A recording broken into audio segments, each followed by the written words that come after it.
ตุ้มลาโดลีก็หักอ่อนใจไว้ห้องออกสิ่งความสู้ดื้อจึงมือน้องนอนซ่อนเผาอุ่นอุ่นแน่ก็หักไว้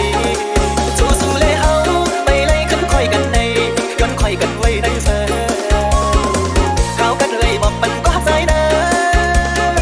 ห้องน้องไว้บอกแถวฮอดขึ้นมาเขาเธอเขากันตัวห้องไม่เดิน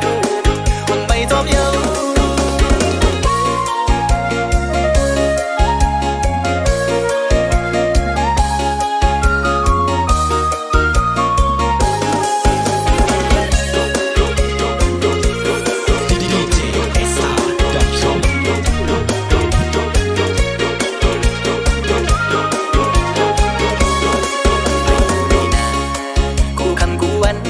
ย้ำให้เลยก็ดีมีดีย้อนสู่บันคู่คำวันในจึงดูแลนั้นได้ใจจึงกันเย็นอยู่วันวันสู่ดังใน